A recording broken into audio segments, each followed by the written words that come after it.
Okay,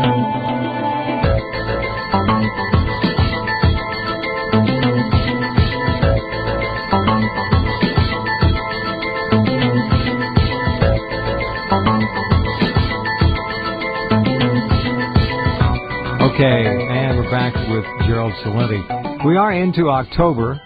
November is just around the corner. Take my word for it. And the big box stores, some of them, Gerald, are already hanging up Christmas ornaments. Remember when you were a kid? Of course you do. I'm speaking rhetorically here. Remember, folks, when you were kids, there was kind of a rhythm to the year. Things transitioned one into another. The seasons, you could enjoy them. The holidays, there was Easter, and then you moved in through the summer and the Labor Day and the Memorial Day, and you got into the fall and you kind of looked forward. Nothing happens really much till Thanksgiving, and well, it's Halloween too for the little kiddies. So you had Halloween in the stores, and then you had Thanksgiving. There was actually a Thanksgiving season for a while. Then it was eaten up by Christmas. Now it's an obscenity. I mean, this is the kind of morality that I think of also, Gerald, when you say that until and unless this country regains its morality, it's not going anywhere.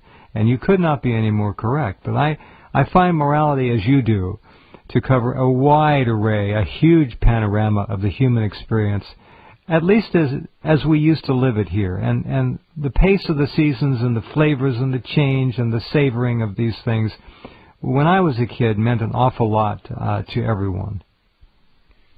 Well, it's as you mentioned. I mean, the Christmas holiday actually began in August.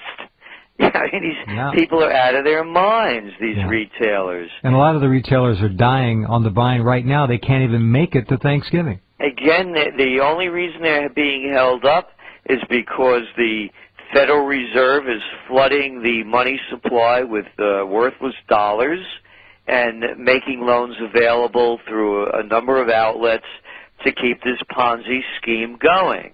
And that's exactly what it is.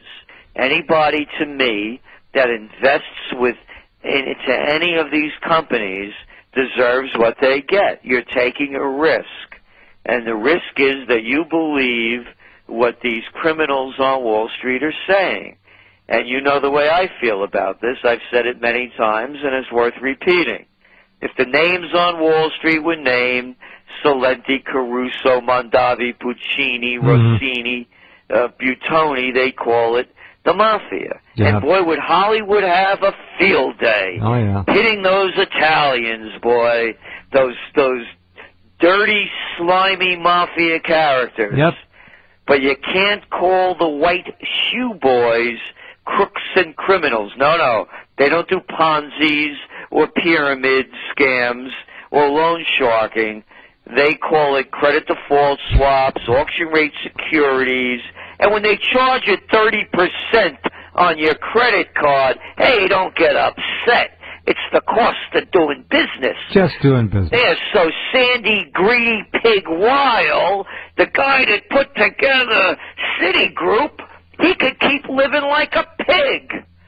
That's what it's about, folks. You better grow up. The people are getting raped, and it's being done in front of their eyes, and the politicians are nothing more than the wise guys to carry out the orders from the Goldman Sachs gang, the Merrill Lynch mob. Yeah, the Jamie Dimons of the world, and there are all kinds of them. The Thanes, the Macs, the Paulsons, the whole group of criminals. They are, well, they're beyond criminality because they're in their minds, and to a large degree, an argument could be made, they are above all laws. They are above the law. The only laws are for us. They have no laws. No, it's true. Absolutely true. Joan Vian was on last night. She is a remarkable journalist, has been to well over 100 of the top international worldwide conferences over the years to find out what's going on.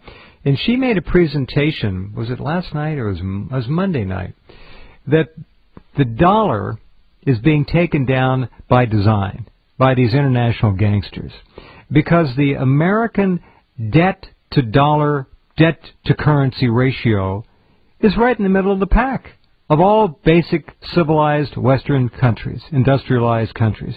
Our debt ratio is right. We're not at the extreme on either end. We're right in the middle. So there's no real reason for the dollar to be collapsing, except it's being orchestrated. Because the New World Order globalist elite want it. That's what they want. America's day is done. That's how they're viewing it. America had to be taken down. That's why there are 35 million illegals from 72 different countries in here. That's why there's nothing being done, and nor will anything be done to seriously try to stop that influx, that reverse hemorrhage. It's not going to happen, because the controllers wanted America taken down to its knees, and that's what they're doing. Well, this is, there are a lot of things going on and a lot of reasons why. But, going back to this morality issue, just as with each of us as individuals, if we live immoral lives, we can expect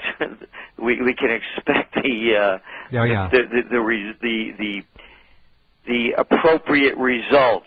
Well, we're going to get jailed. We're going to get fined. We're going to end up in court. It's not those at the top. Well, those are the temporal losses. But on a much greater level, you lose for